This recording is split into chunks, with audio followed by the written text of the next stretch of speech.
네, 성도님들 반갑습니다. 이 자리는 올라올 때마다 긴장되네요. 먼저 최근에 참가해 오신 청구원님들을 위해 간략히 자기소개 부탁드리겠습니다. 저는 박용문 형제라고 합니다. 중국에서 왔고요. 중국 국적을 가지고 있습니다. 고등학교까지 중국에서 다녔고 대학교를 부산대학에서 유학을 했었습니다. 그래서 대학교 2학년 때 부산 연재 모임에서 참여를 받고 지금까지 제 모임 생활을 하고 있습니다.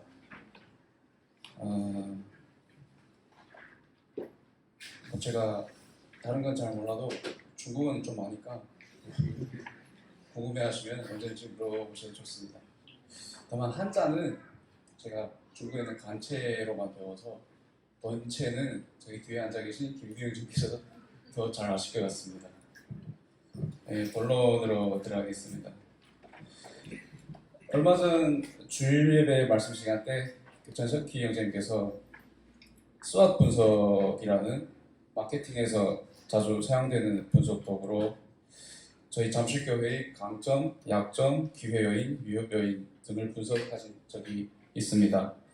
저도 대학교 때 통상계열 전공이라 수업에서 자주 사용했던 도구여서 간만에 보니 되게 반가웠었습니다. 거기서 영감을 받아서 제 자신에게도 SWOT 분석이라는 도구를 접목해서 그동안 이 믿음 생활에 대해 점검을 해봐야겠다는 생각이 들었었습니다. SWOT이란 Strengths, 강점, Weakness, 약점, Opportunities, 기회 요인, Threats, 위협 요인이라는 단어들이 약칙으로 주로 기업이 마케팅 전략과 경영 전략을 수립하기 위해 문제점을 분석하고 진단하는 기법을 의미합니다. 이러한 기법을 제 개인에게도 적용해 믿음 생활을 하는 데 있어서 제겐 어떤 강점과 약점이 있고 약점을 극복할 수 있는 기회 요인은 어떤 것들이 있으며 믿음 생활에 방해가 되는 위협 요인들은 또 어떤 것들이 있었는지 파헤쳐 보았습니다. 먼저 저희 강점입니다. 저에게 강점을 하나만 꼽으라면 저는 꾸준함이라고 말하고 싶습니다. 저는 마음만 먹으면 모든 일에서 꾸준함으로 승부를 볼 수 있다고 봅니다. 그것은 저희 삶에서도 여러모로 증명이 됐었는데요. 대표적으로 한 가지만 말씀드리자면 다이어트와 몸 관리가 있겠습니다. 저는 고등학교 때까지만 해도 100kg가 넘는 고도 비만이었습니다. 운동과 식단 조절을 통해 다이어트를 했었고 지금까지도 꾸준히 관리를 하고 있습니다. 요령도 비결도 없었습니다. 그냥 꾸준히 운동만 했었습니다. 중간중간 쉴 때는 있어도 포기는 없었습니다. 시행착오도 있고 속도가 느릴지라도 꾸준히 하다 보니까 요령이 생겼고 변화를 얻게 됐습니다. 그래서 저는 모든 일에 있어서 재능이 없어도 꾸준함만으로도 실력이 된다고 생각합니다. 그리고 꾸준히 무언가를 하려면 그 일이 옳은 일이라는 굳건한 신념이 필요합니다. 즉각적인 보상이 없어도 소소한 변화에 만족하며 과정을 즐길 줄 알아야 합니다. 저는 이 부분이 특히 믿음 생활에 있어서 매우 중요하다고 생각됩니다. 시작부터 큰 변화를 기대하면 그러지 못한 결과에 아쉬워하고 힘 빠지게 됩니다. 저도 한때는 영접받고 나면 갑자기 성령이 충만되고 뭔가 큰 변화가 있을 줄 알았는데 그러지 못한 현실에 슬럼프를 겪은 적이 있습니다. 어쩌면 그런 기대는 저희 교만함으로부터 온 것들이었습니다. 꾸준히 말씀 읽고 꾸준히 교회에 나오는 등 하나님과 교제를 꾸준히 이어가는 그 과정이 매우 중요하다고 느끼는 요즘입니다. 다음으로는 약점입니다. 앞서 제가 마음만 먹으면 꾸준히 뭔가를 할 수 있다고 강점으로 내세웠는데요. 문제는 이 마음먹기가 참 쉽지가 않습니다. 믿음 생활하는 데 있어서 그것은 각종 핑계와 자기 합리화로 자꾸만 세상 즐거움을 찾는 그런 데서 반영이 됩니다. 말씀 나중에 시간 내서 읽지 뭐. 할까 안 할까 다 해도 말씀 읽을 시간은 없었습니다. 게임 적당히 즐기는데 뭐 어때? 저는 적당히가 뭔지를 잘 몰랐었던 것 같습니다. 수요 집회 너무 머니까 그냥 집에서 유튜브를 봐야겠다 라고 생각하면서 방구석에 앉아서 게임했었습니다. 이처럼 하나님을 찾고 그분과 교제하는 일에 분명 방해가 되는 행동이지 알면서도 저는 늘 자기 합리화하면서 영적 성장을 거부해 왔던 것 같습니다.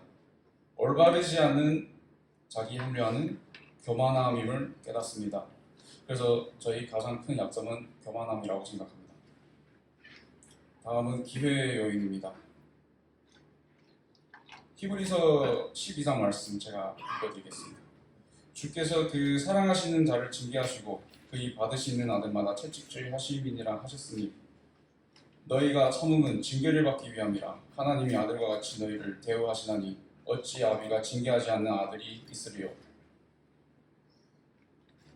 네, 제가 세상 즐거움과 안일함에 찌들어 성장을 거부하고 믿음이 느슨해지려고 할 쯤에 하나님께서는 제게 가시를 주시어 삶을 긴장하게 만드십니다.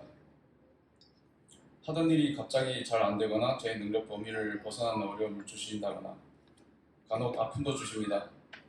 그럴 때마다 쌓여있던 교만함이 한층 한층씩 벗겨지면서 스스로의 연약함을 알게 되었고 주님과 더욱더 가까이 하게 됐습니다. 이런 과정을 겪으면서 이전에 즐겁다고 느껴졌던 것들이 하나하나씩 더 이상 즐거워지지 않았습니다. 그러다가 영적 굶주림이 생겼고 그 굶주림을 말씀으로 채워가기 시작했습니다.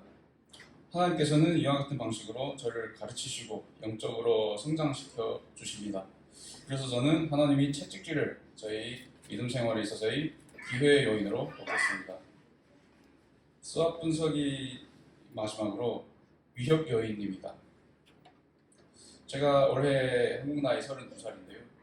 요즘 따라 부모님께서 자꾸 주변에 세상 사람을 배우자로 소개시키려고 합니다.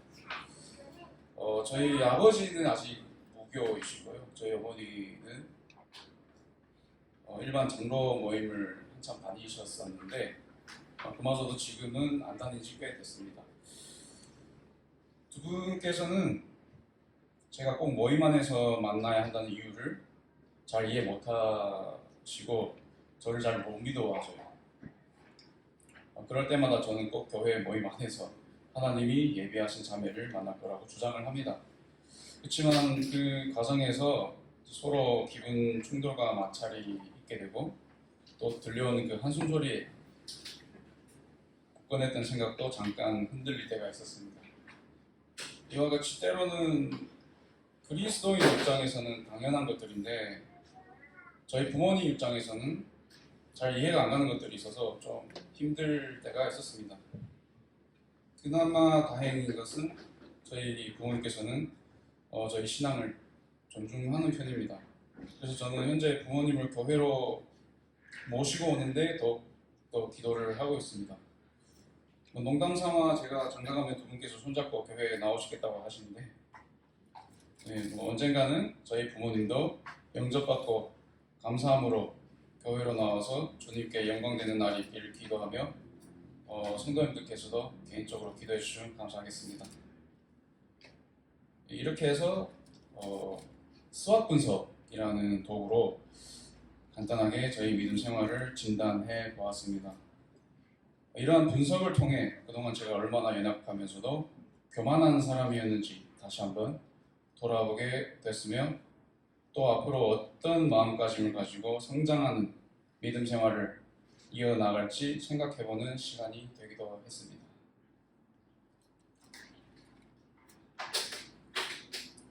욥기를 읽으면서 느낀 게 있었습니다.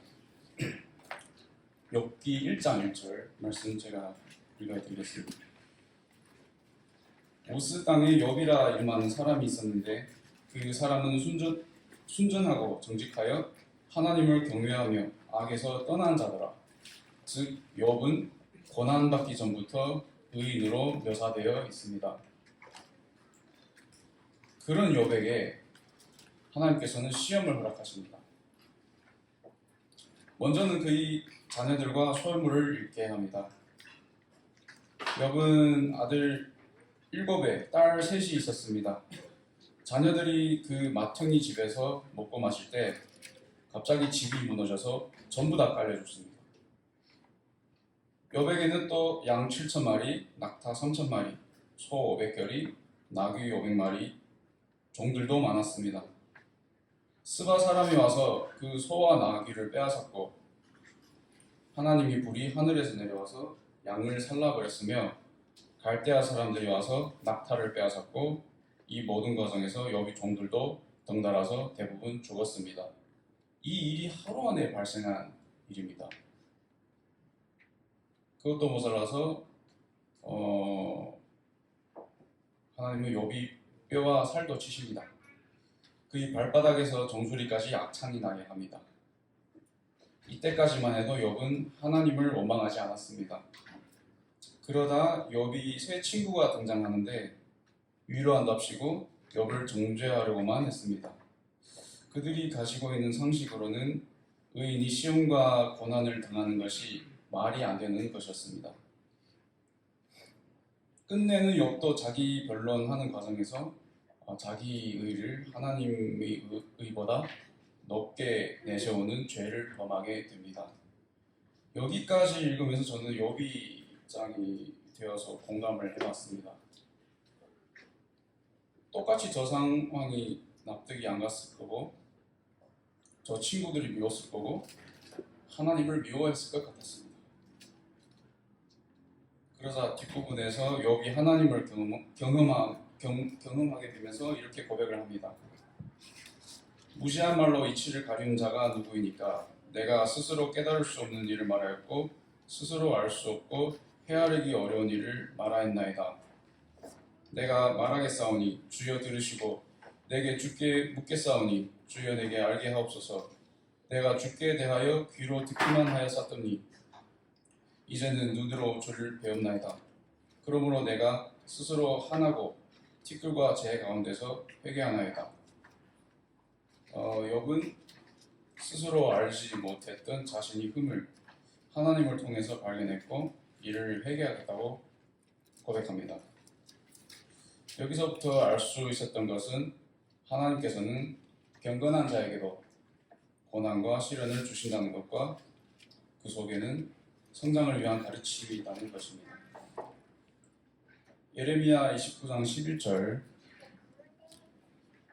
나 여호와가 말하노라 너희를 향한 나의 생각은 내가 아나니 재앙이 아니라 곧 평안이요 너희 장래에 소망을 주려 하는 생각이라 라는 말씀과 같이 우리 모두에게 입이 다 계획이 있으시고 그 끝은 축복일 거라는 것입니다. 모든 게 잘 되어 가다가도 뜬금없이 어렵고 힘든 일이 생길 때가 있습니다. 도대체 왜 나한테 이런 상황이 허락되었는지 싶을 때가 있습니다. 아프고 외롭고 힘들고 자존감마저 바닥칠 때가 있는데 여기서 추락하면 밑도 끝도 없이 추락할 것 같았습니다. 그런데 그런 저에게 저를 잡아주시는 하나님이 계셨습니다. 한숨만 내쉬어도 뭘 걱정하는지 알고 계시는 그분께서 마음을 일려주시고 주저앉은 저를 빠르게 다시 일으켜 세우셨습니다. 마음이 힘들 때마다 그분께 구했더니 마음속에 평강을 주시어 그분이 존재를 확인시켜 주셨습니다. 하나님은 인격적이라고 합니다. 지성과 감성과 의지로 그분을 만날 수 있다고 합니다. 지성으로 그분을 알고 말씀과 기도로 그분과 교감하고 순종할 의지를 갖게 되면 그분과 인격적으로 만나는 거라고 합니다. 그분은 우리로 하여금 아버지라고 부르게 하시고 우리가 그분을 인격적으로 대하기를 원하십니다. 기쁘면 기쁘다고 아프면 아프다고 힘들면 힘들다고 아이가 아빠를 찾듯 그분을 찾아달라고 하십니다. 제가 여기 앉아 계신 저보다 나이 많으신 성도님들에 비해 산전수전 다 겪어본 건 아니지만 저보다 어린 청년 형제 자매님들께 한 가지 메시지를 공유하고 싶은 게 있다면 때로는 우리가 하나님 아버지께 구하는 것과는 다르게 응답받거나 응답받지 못할 때가 있습니다. 그것은 우리가 구한 것이 합당하지 않은 것일 수도 있겠고 아버지께서 우리에게 예비해 두신 때가 아직 아닐 수도 있겠습니다. 마태복음 말씀 너희 중에 누가 아들이 떡을 달라 하면 돌을 주며 생선을 달라 하면 뱀을 줄 사람이 있겠느냐. 떡 달라는 아들에게 돌 줄 아빠는 없을 것입니다. 생선 달라는 아들에게 뱀을 줄 아빠도 없을 것입니다. 하지만 우리는 가끔 어리석어서 떡보다 돌이 좋아 보일 때가 있고 생선보다 뱀이 좋아 보일 때가 있습니다. 그래서 아버지께 돌을 구하고 뱀을 구합니다. 사람 아빠는 어쩌면 아이가 달라는 대로 다 해줄지도 모릅니다. 그것이 사랑인 줄 알고. 그러나 하늘에 계신 아버지는 실수하는 분이 아니십니다. 그분은 우리에게 뭐가 필요하고 뭐가 좋은지 또 필요할 때를 아시는 분이라고 하십니다. 내가 돌을 달라고 해도 떡을 주실 분이시고 필요할 때가 되면 달라는 말이 없어도 주시는 분이십니다. 이것 보고 하나님이 선하심이라고 합니다. 저희 모두가 하나님이 선하심을 믿고 또 모든 것이 합력하여 선을 이루시는 그분께서 우리를 위해 예비해 두신 그 때를 기다릴 줄 아는 그런 청년이 되기를 저도 다짐하고 우리 청년 친구들도 그러길 바라겠습니다. 끝으로 제가 그 특송을 짧게 준비했는데 제가 교회 다닌 지 지금 한 7년이 됐는데 나와서 특송해 본 적이 한 번도 없더라고요. 그래서 한번 용기 내고 준비는 못했습니다. 그냥 이제 가져와 봤습니다. 잘 못하더라도 예쁘게 들어주십시오.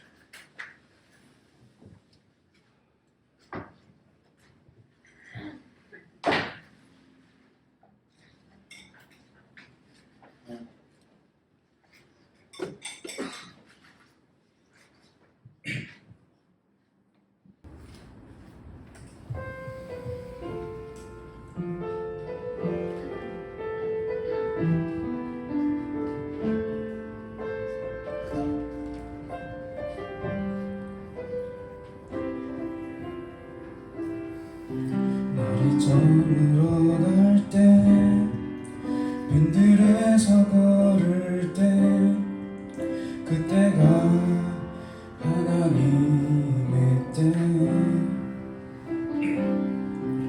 내 힘으로 안 될 때 빈손으로 걸을 때 내가 고백해 여호와 이래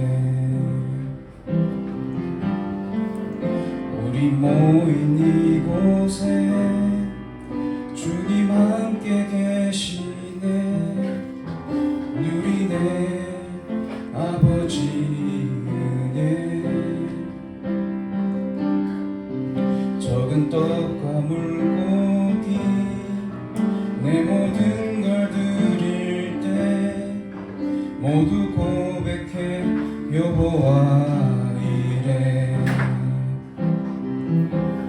주가 일하시네 주가 일하시네 주께 아끼지 않는 자에게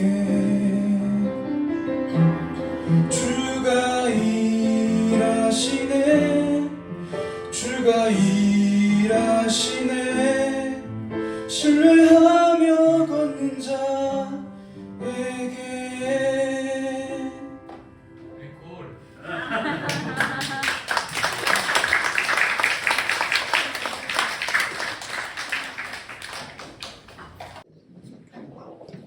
안녕하세요. 진짜 영우 형제 특성하는 거 처음 들었습니다. 너무 감격스럽습니다. 우리 영우 형제 수요 집회에 나와서 간증도 하고 특성도 드리고 우리 우리 젊은 때가 헛되지 않았구나. 하나님께 드린 시간들이 다 주님께서 열매를 맺어 주십니다.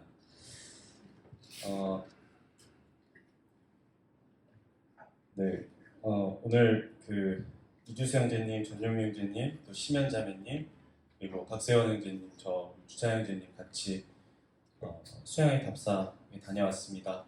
성도님들 기도해 주셔서 무사히 비 오는데도 잘 다녀왔고, 참 우리 주찬 형제님 연차까지 그 귀한 연차까지 써가면서 잘 다녀왔습니다. 다녀오는 길에 참 많은 생각들이 들어서 그런 것들 좀 같이 나누고 싶어서 이렇게 나왔습니다. 이제 이주세 형제님이랑 전영희 형제님, 심현장님 한 차로 이렇게 출발을 하셨고, 저랑 이제 주찬 형제는 세원 형제님 차로 가는데 그 카니발이에요. 세원 형제님 차가. 세원 형제님 운전하고 주찬 형제 옆에 타고 제가 이제 그 뒤에 이렇게 탔어요. 타가지고 이렇게 쭉 가는데 여기 세원 형제님 이제 설명해 주시 여기가 양평 두물머리인데 니네 두물머리 안 와봤니? 막 이러면서 자기는 시간 날 때 한번 와서 사진도 찍고 갔었다. 오토바이 타고 왔었다. 맞아요. 그런 얘기를 하는데 옛날 생각이 나더라고요. 세원 형제님 청년 때 저 청년 때 같이 청년을 했었는데 그때 이제 세원 형제님 거의 제일 왕고라고 해봐야 형제가 3명이었어요. 세원이 형, 윤철 형제님, 저 8살 차이, 11살 차이 형제 셋, 자매도 셋, 넷, 제이장님, 시정장님, 시은장님 그 최무승 형제님 차로 그렇게 같이 매번 카니발 한 대로 다녔거든요. 완도까지 1박 2일로 그때 막 최무승 형제님 졸면서 200km 밟고 1박 2일이 완도까지 가서 밤에 라면 먹고 밤새 교제하고 아침에 전복죽 먹고 그러고 올라왔어. 그래서 토요일 밤에 청년회 하고 그때 생각이 나더라고요. 왜 생각이 더 나냐면 그 카니발 똑같은 카니발인데 제가 이제 제일 막내였기 때문에 그때만 해도 그 카니발의 2열에 가운데 그 조수 자리 있어요. 목 없는 자리. 저 거기였거든요. 옆에 원재이자는 여기 세원이 이렇게 양쪽에 왕보들 앉히고 앞에는 이제 인철이 형 앉고 근데 그 차 타고 완도를 그때는 갔어요. 뭐 10시간 걸려가지고 저는 이제 목이 없으니까 이렇게 자거나 이렇게 자면서 이제 가는데 오늘 가는데 제가 이제 2열에 이러고 앉아있는데 목 기대고 세월이 많이 흘렀다. 옛날 생각이 났고 그러면서 이제 제 청년의 때가 생각이 나더라고요. 나의 청년의 때는 어떠했나, 그때랑 지금 과연 무슨 이제 차이가 있고 어떻게 얼만큼 바뀌었고 그걸 돌아봤을 때 하나님 내 삶에 어떻게 역사하셨는지 이런 것들을 좀 나누고 싶어서 나왔습니다. 용무 형제 특성을 했는데 답가는 아니에요. 시선이라는 찬양이 있습니다. 청년들 많이 알 거고 성도님들도 많이 아시는 찬양일 거예요. 그 시작이 이렇게 시작해요.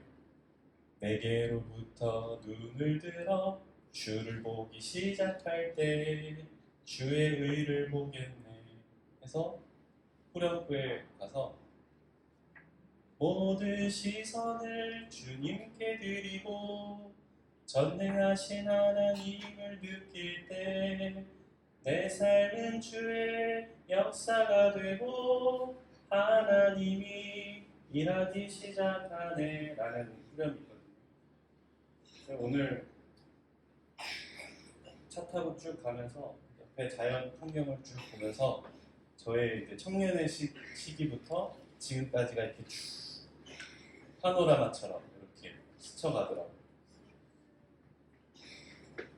물론 이렇게 막 감상에 젖어서 볼 시간이 없었어요. 왜냐하면 주차장 형제님이 오늘 오랜만에 귀한 연차를 얻어서 그런지 저는 내내 청년회는 어떻고 자기는 지금 무슨 일을 하고 있고 이번 회사는 안 그만둘 거고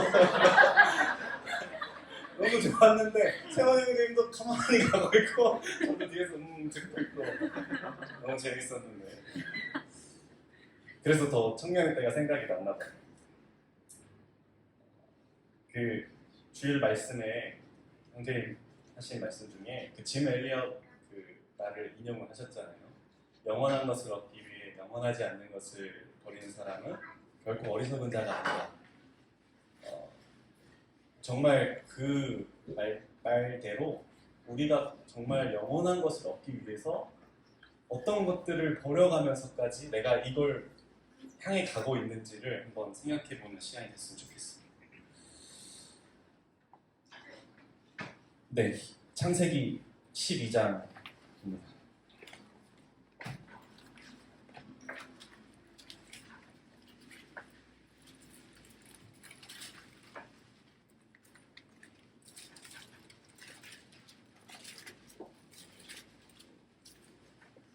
창세기 12장 1절 말씀부터 제가 읽도록 하겠습니다. 여호와께서 아브라함에게 이르시되 너는 너의 본토 친척 아비집을 떠나 내가 네게 지시할 땅으로 가라. 내가 너로 큰 민족을 이루고 네게 복을 주어 네 이름을 창대케 하리니 너는 복의 근원이 될지라. 너를 축복하는 자에게는 내가 복을 내리고 너를 저주하는 자에게는 내가 저주하리니 땅의 모든 족속이 너를 인하여 복을 얻을 것이니라 하신지라. 이에 아브라함이 여호와의 말씀을 쫓아갔고 롯도 그와 함께 갔으며 아브라함이 하란을 떠날 때에 그 나이 75세였더라. 우리 삶의 모두에게 그리고 각각의 그 삶의 순간순간 그 시기마다 각자에게 하나님께서 주시는 어떤 표대가 있습니다. 꼴이 있어요. 목적지. 우리가 알건 모르건 하나님 그 목적지를 표대를 목적을 갖고 계시고 계속 말씀하고 계세요. 우리에게. 우리가 잘 들을 때도 있고 듣지 못할 때도 있지만 하나님 우리에게 그 목적을 알려주십니다.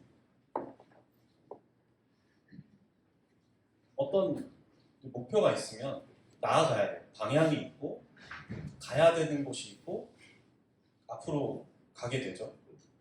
넘어질 때도 있고 다른 곳으로 갈 때도 있어요. 목적을 모르면 더 방황을 하겠죠. 아브라함 75세의 나이에 하나님께서 드디어 아브라함 삶의 목적을 말씀해 주셨어요. 너는 너의 본토 친척 아비집을 떠나 내가 너에게 지시할 땅으로 가라. 먼저 가라. 어떤 땅에 대한 약속. 그리고 너는 복의 근원이 되고 너를 축복하는 자에게 내가 복을 내리고 너를 저주하는 자에게 내가 저주하겠다.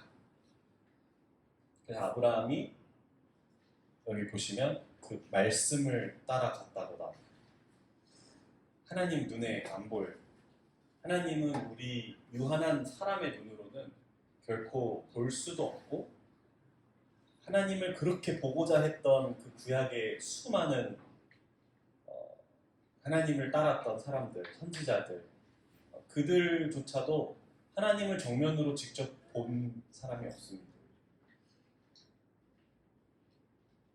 하나님은 그렇지만 살아계시고 여전히 우리에게 말씀하고 계시고 그때나 지금이나 천지를 창조하셨던 때나 지금이나 동일하신 분이고 그 동일하신 말씀으로 우리에게 말씀하고 계시죠. 우리 각각에게. 그래서 그 하나님의 음성에 귀를 기울여야 돼요.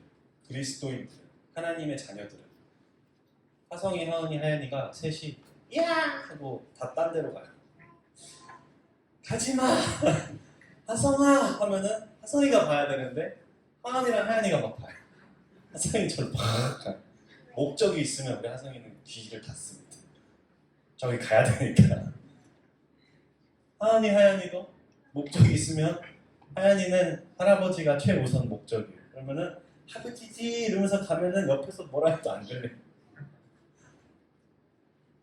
근데 우리가 잘 생각해야 되는 것은 하나님께서 우리에게 목적을 주시고 보여주시고 또 우리 각각의 삶에 역사하실 때는 가장 먼저 가장 많이 그리고 지금도 하나님 말씀으로 우리에게 역사하십니다. 아브라함에게도 그러하셨고 이 아브라함은 이 말씀을 잡고 붙들고 갔어요. 하나님 눈에 보이시지 않지만 아브라함 하나님 음성으로 들린 이 말씀을 붙잡고 이제 갑니다. 자기 친척 아비 집을 떠나서 정말 알지 못하는 땅으로 간다는 것은 되게 어려운 선택입니다. 지금도 그렇지만 그때는 더 그랬어요. 주변에 어떤 사람들이 있는지도 모르고 그렇게 해서 가서 내가 죽을지도 모르겠다는 막연한 두려움도 있는 때였고 그런데 식구들도 있어요. 내 딸린 그 양과 염소 그 소떼도 있고 내 식구들도 있고 나를 따라서 아브라함을 쫓아서 롯도 그 자기를 따라서 오는 사람들도 있단 말이에요. 우리 뒤에 김주영 형제님 이제 토요일에 결혼을 하고 본토 친척 아비 집을 떠나서 가잖아요. 혼자가 아니에요 이제는. 옛날에 혼자서 베트남도 가고 군대도 잠깐 갔었죠. 무릎 다치기 전에는. 이곳저곳 막 가도 이제는 혼자가 아니잖아요. 그러니까 더 마음에 이제 두려움이 아브라함은 더 그랬겠죠. 하지만 그런 아브라함이 말씀을 붙잡고 이제 갑니다. 아브라함에게 표대가 세워진 거예요. 말씀으로 인해서 하나님이 어느 땅으로 내가 명하는 땅으로 가라. 어느 땅인지는 안 알려주시지만 일단 가라. 네, 갑니다. 말씀해 주시겠지. 언젠가 멈추라고 하시겠지. 이 땅이 그 땅이라고 얘기해 주시겠지. 이렇게 믿고 가는 거예요. 앞이 보이지 않아도. 저 멀리 표대가 있는데 하나님이 처음부터 저 끝에까지 다 보여주시는 게 아니에요. 일단 가라. 한 걸음 한 걸음씩 보여주시는 거예요. 말씀을 믿고 가다 보면 내가 마지막에 도착한 곳이 하나님 나에게 보여주신 그 곳이라는 그 믿음을 갖고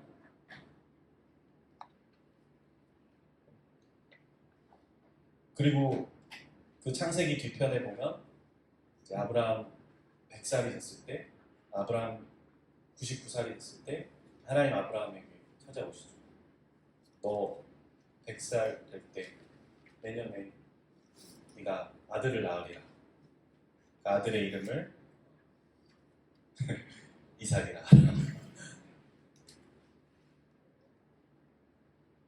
만약에 아브라함이 이 보이지 않는 길을 하나님 말씀을 믿고 갔던 경험이 없었더라면 그때 99살의 아브라함을 찾아오셔서 그 아들에 대한 약속을 해주실 때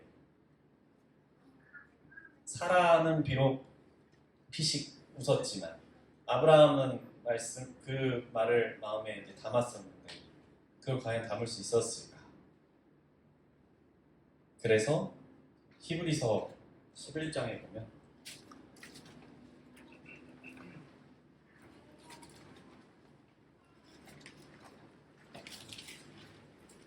히브리서 11장 8절 보면 이 아브라함에 대해서 하나님이 이런 표현을 하십니다. 믿음으로 아브라함은 부르심을 받았을 때에 순종하여 장래 기업으로 받을 땅에 나갈새 갈 바를 알지 못하고 나갔으며 믿음으로 저가 외방에 있는 것 같이 약속하신 땅에 우거하여 동일한 약속을 유업으로 함께 받은 이삭과 야곱으로 더불어 장막에 거하였으니 이는 하나님의 경영하시고 지으실 터가 있는 성을 바랐습니다.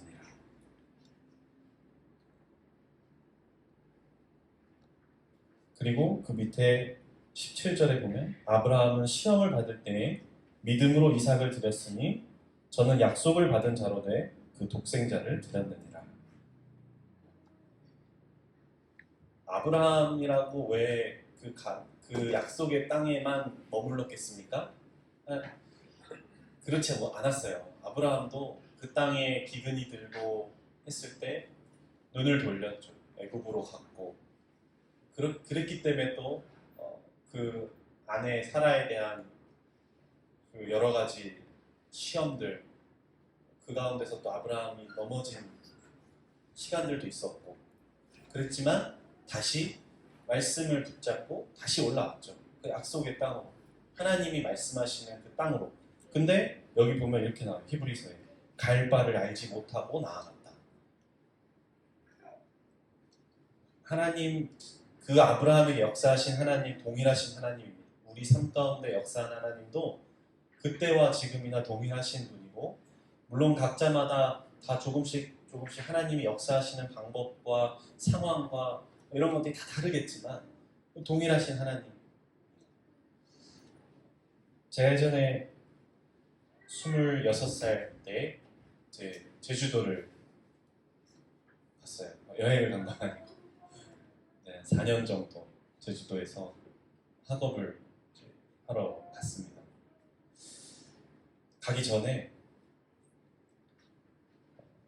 20대 초반에 정말 뭘 해야 될지 몰랐어요. 물론 교회에서는 열심히 주님을 섬겼고 또 청년회도 열심히 나왔고 그때는 청년회가 워낙 소수였기 때문에 안 나오면 안 돼요. 집에까지 찾아옵니다. 티가 나죠. 나 없으면 막 뭘 많이 하는 건 아니지만 없으면 이제 티가 나니까.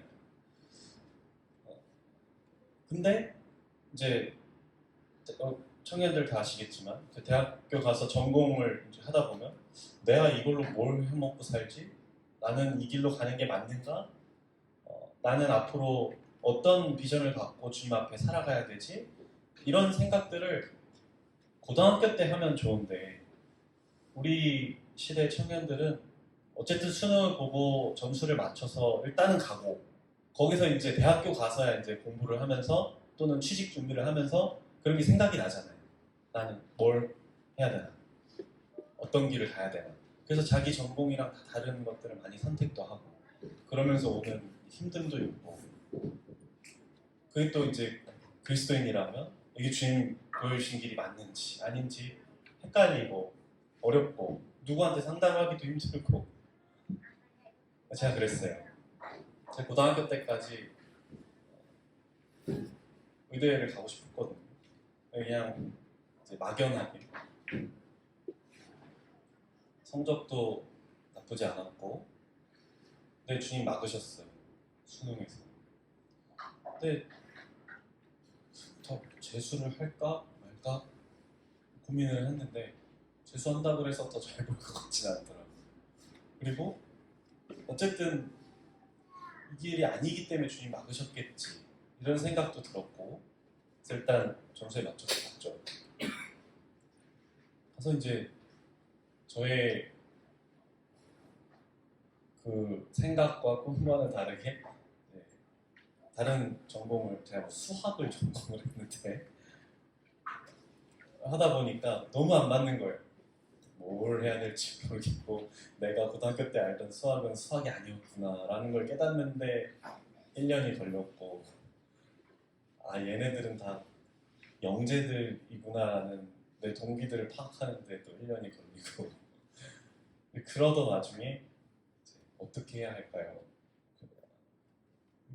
계속 그 고등학교 때 갖고 있던 꿈을 찾아서 가고는 싶은데 주님 막으셨으니까 주님 길을 보여주세요 하고 이제 기도를 하기 시작합니다. 한 3개월, 4개월 정도를 아침에 이제 금식하면서 기도를 했어요. 그때가 네팔 이제 가기 전에 7기인가요? 가기 전에 이제 또 하는데 그 말씀 계속 안 주시는 거예요. 말씀을 안 주세요. 그래서 그냥 이 길로 쭉 가야 되나 보다.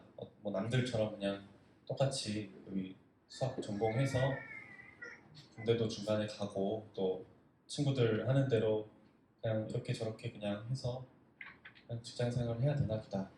이렇게 이제 생각을 하고 그러면서 또 이제 계속 기도를 하는 거예요. 주님 혹시라도 내가 지금이라도 이 고등학교 때 갖고 있던 그 꿈을 다시 주님 앞에 내려놓고 이걸 향해 이제 갈 수 있다면 하나님의 말씀이 있다면 가겠습니다. 돌아가는 길이긴 하지만 가겠습니다. 이러면 이제 기도를 했죠. 10월부터 기도를 했는데 다음 해가 돼서도 이제 말씀을 안 주시다가 네팔 가기 전전날에 아침에 이제 큐티를 하는데 주님 말씀 주셨어요. 아가서. 그때 받은 말씀은 아직도 잊어버리지가 않습니다.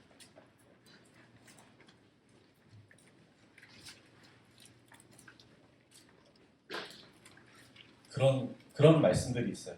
가끔 그런 때가 있고 또 가끔 주님이 그렇게 역사하시는 때가 있는데 그때는 여느 때처럼 똑같이 큐티를 하던 때 이 말씀이 정말 크게 다가왔어요. 그 기도에 대한 응답으로 왔는데 아가서 2장 10절 말씀에 나의 사랑하는 자가 내게 말하여 이르기를 나의 사랑 나의 어여쁜 자야 일어나서 함께 가자. 이 나의 사랑 나의 어여쁜 자야 일어나서 함께 가자라는 말씀을 주시는데 아침에 이제 큐티하고 금식입니다. 이제 목욕하는데 샤워하는데 막 눈물이 막 펑펑 흐르는 거예요. 그때만큼 많이 울어본 적 거의 없어요. 눈물이 막 흐르는 거예요. 내가 믿는 하나님 살아계신 분이고 지금도 말씀하시는 분이셨구나. 물론 내가 선교지에서는 몇 번 주님 살아계심을 느꼈지만 이렇게 기도에 응답하시는구나. 하나님의 때, 하나님 방법으로 이렇게 말씀 받고 너무 좋아서 순종해야 되잖아요. 그래서 전공도 이제 의학전문대학원 가려고 생물 전공을 이중 전공을 선택을 하고 그 졸업이 남들보다 2년 더 늦어졌죠. 그리고 이제 의학전문대학원 시험을 보는데 주님 주신 길이면 평탄해야겠죠. 재수하고 서울에서 모임생활 하게 해주세요 주님 기도했는데 제일 먼 제주도로 보내셨어요. 근데 어떻게 해요? 가야죠. 주님 주신 말씀이 있으니까. 주님의 뜻이 어디 있는지 모르는데 주님 말씀하셨기 때문에 순종해야 되는. 갔어요. 제주도에서는 제가 잘할 줄 알았어요. 가서 잘했거든요. 처음에. 너무 적응 잘하고 너무 잘해서 들어갈 때 성적이 좋아서 장학금도 받았었어요.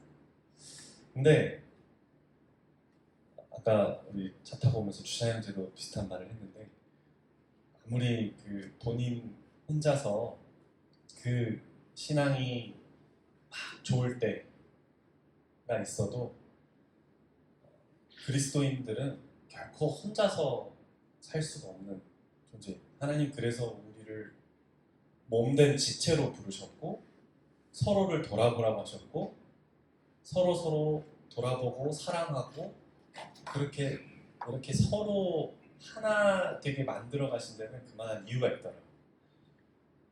모임 생활하기가 힘들어요. 그 공부를 하다 보면 제주도 가서 물론 예배는 드리지만 교제하기도 힘들고 예배도 잠깐 드리고 다시 와야 되고 학교로 그런 생활을 이제 4년을 하다 보니까 너무 이제 팽팽해지는 거예요 삶이. 하나님 나를 가라 그래서 나에게 함께 가자 하셔서 너무 좋았던 마치 그 광야에서 만나를 처음 맛봤을 때 이스라엘 백성들의 그런 기쁨이 나에게 있었다면 이 시간이 흘러서 이제 제주도까지 가서 힘드니까 너무 힘든 생활이 계속돼요. 광야와 같은 생활이 계속되니까 그런 그 감사함은 온데간데 없고 이제 막 원망과 막 속에서 막 부글부글 끓는 것들 원망할 사람이 하나님밖에 없는 거예요. 하나님 가라 그래서 간 거고 내가 그래서 여기까지 왔습니다. 뭐라 그래? 근데 막 매일매일 삶이 막 안에서 싸워. 주님, 나 이제 그만두겠습니다. 여기까지인 것 같습니다. 그리고 그냥 다 때려치고 군대 갔다가 서울 가서 그냥 직장 생활하고 이거 아니더라도 할 거 얼마나 많은데요. 지금 같은 수학과 나온 동기들 돈 잘 법니다, 주님. 이러면서 혼자서 막 맨날 그러는 거예요, 맨날. 근데 그때마다 주님이 막으셨어요. 막으시고 어떻게든 이어가게 하시고 거기서 버티게 하시고 나중에 알았죠. 그 시간들이 하나님 그 너무너무 모나있던 나의 모습을 깎으시고 그래서 그 욥기서의 말씀처럼 내가 정금같이 그 주님께 나아간다라는 그 말씀이 그냥 나 있는 자체의 나를 받으시는 것도 맞지만 정말 깎이고 반들반들 해지는 시간들이 누구에게나 있는 것 같습니다. 그 시간이 저에게는 그때 그 시간이었어요. 어떻게든 버티고 졸업을 이제 했죠. 그리고 이제 군 생활을 해야 되니까 주님 이번에는 경기도 자리가 있었는데도 이번엔 또 경상남도 창녕으로 보내시더라고요. 경상남도 전 창녕군은 제가 태어나서 처음 듣는 곳이고 가본 적도 없고 근데 창녕 가기 전에 제주도에서 올라오면서 하나님 주신 말씀이 있어가지고 너무 이 말씀이 감사해서 그때부터는 이제 기쁨으로 가게 됩니다. 신명기 8장 제가 아마 예전에 그 제주도 끝나고 올라와서 수집회 때 간증하면서 이 말씀을 나눈 적이 있었던 것 같아요. 신명기 8장 2절부터 4절 말씀입니다. 내 하나님 여호와께서 이 40년 동안에 너로 광야의 길을 걷게 하신 것을 기억하라. 이는 너를 낮추시며 너를 시험하사 내 마음이 어떠한지 그 명령을 지키는지 아니 지키는지 알려 하심이라. 너를 낮추시고 너를 줄이게 하시고 또 너도 알지 못하며 네 열조도 알지 못하던 만나를 내게 먹이신 것은 사람이 떡으로만 사는 것이 아니요 여호와의 입에서 나오는 모든 말씀으로 사는 줄을 너로 알게 하려 하심이라. 이 40년 동안에 내 의복이 헤어지지 아니하였고 내 발이 붓지 아니하였다. 제가 제주도에서 매일 아침에 단 한 구절이라도 하나님 말씀이 없으면 살 수가 없는 삶을 경험을 했는데 예를 들면 이런 거. 그날 아침 하나님 말씀에 네가 불 위를 걸어가도 타지 않고 물 위를 걸어가도 젖지 않을 것이다 라는 말씀을 받았어요. 주님 이런 힘이 되는 말씀을 주시다니 그 말씀을 다 갖고 가요. 그날 교수님한테 엄청 혼나요. 여태까지 몇 년 동안 그렇게 혼난 적이 없었다는데 막 엄청 혼나는 거예요. 너가 조장이냐 내 잘못도 아닌데 막 혼나고. 근데 막 그 말씀이 생각이 나요. 네가 불 위를 걸어가도 아주 불이다. 타지 않을 거다. 물 위를 걸어가 젖지 않을 거다. 근데 그 다음날 돼서 그냥 혼난 거에 그냥 혼난 걸로 끝났어요. 그걸로 이제 해코지를 당하잖아요. 그런 삶이 매일매일 반복이 돼요. 매일.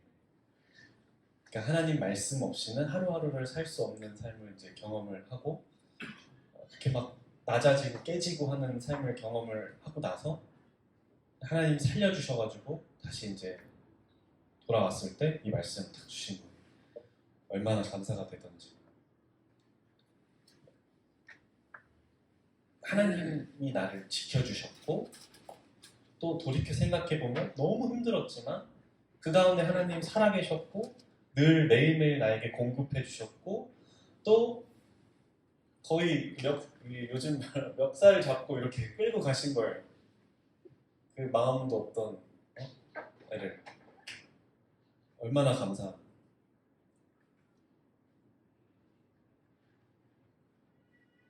다시 돌아와서 아브라함을 생각을 해봤을 때 아브라함이 하나님이 처음부터 목적지가 저기야라고 보여주셨으면 과연 그 여정 가운데에서 살아계신 하나님을 그만큼 많이 경험할 수 있었을까?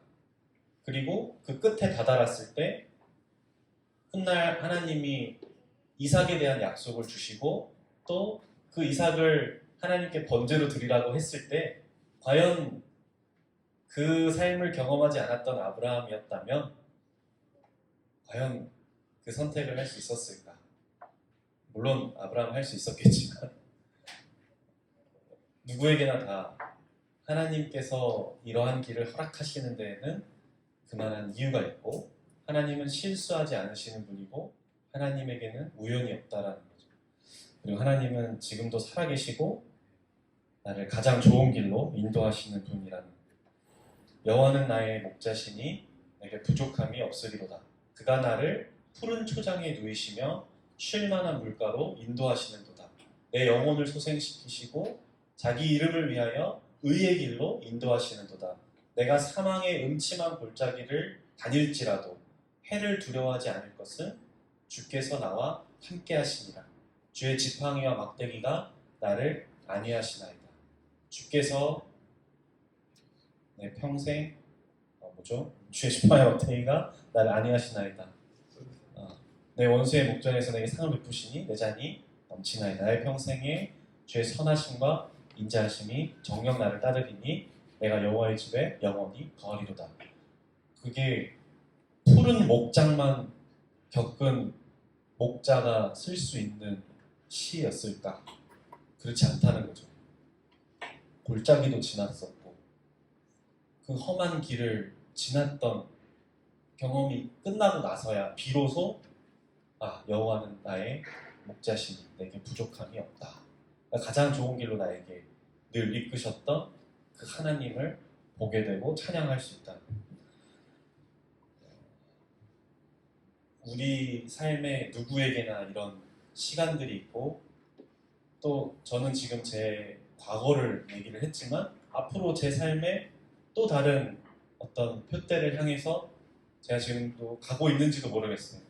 옆으로 샜던 적도 있었던 것 같고 주저앉았던 적도 있었던 것 같고 근데 중요한 것은 하나님께서 말씀하시는 대로 하나님과 동행하다 보면 결국에는 그 끝에 하나님 나에게 보여주셨던 그 목적이고 표대가 있는 것처럼 늘 끝까지 주님 믿고 바라보고 붙들고 하는 그런 그 신앙이 우리에게 필요하고 하나님과의 동행이 어떻게 보면 정말 아이들이 아빠 바지끈 붙잡고 가는 것처럼 그 무서운 모르는 길을 갈 때도 이렇게 어른 바지끈 손 붙잡고 가잖아요, 아이들.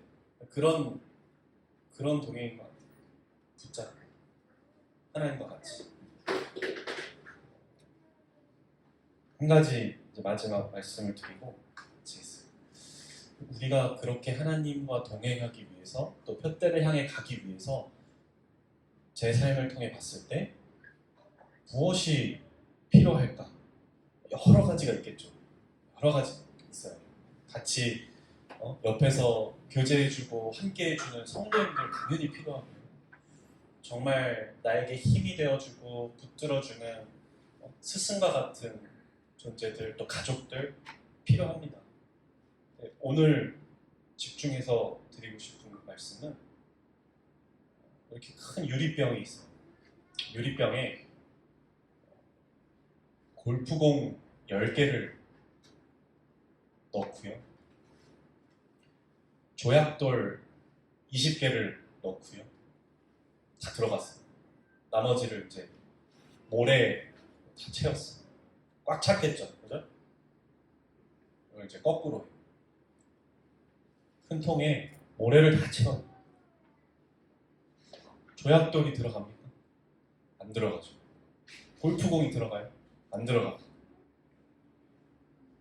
우리 삶에 내가 갖고 있는 나의 그 카패시티, 공간이 있어요. 나의 공간. 뭘 채우느냐가 나의 선택입니다. 중요한 거를 먼저 채우지 않으면 결코 들어갈 수가 없는 자리가 있어요. 내가 하나님의 그 말씀하신 그 목적, 표대를 향해서 가기 위해서는 마라톤과 같죠. 그죠? 버려야 할 것들이 있는 거예요. 중간에 물이 아무리 먹고 싶어도 이걸 1.5리터 물 다 마시면 마라톤 다 못 뛰죠.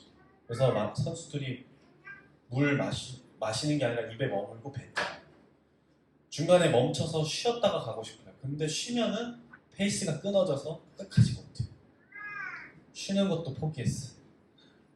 옆에 막 친구들 손잡고 같이 가고 싶어요. 그러면 끝까지 갈 수 있습니까? 못 가죠. 또 포기했어요. 하나님의 것을 하기 위해서, 그 길을 가기 위해서 내가 버려야 할 것들, 내가 챙겨야 될 것들, 우선순위가 있다는 거죠. 특히 이제 청년의 때 이런 것들을 잘 배워놓지 않으면 나의 우선순위를 내가 정말 잘 선택해서 성공한 경험, 반대로 잘 선택하지 못해서 주님 앞에 실패했던 경험, 이 경험들을 잘 하지 못하면 결혼하고 가정이 생기고 직장이 생겼을 때 그때 주님을 위한 선택을 할 수 있다? 절대 그렇지 못해. 아브라함도 그랬죠. 우리 모두가 그러하듯이 한 단계 한 단계 영적인 성장은 한 걸음 한 걸음, 주님은 이렇게 훅 건너뛰는 것이 성경에 많지 않아요.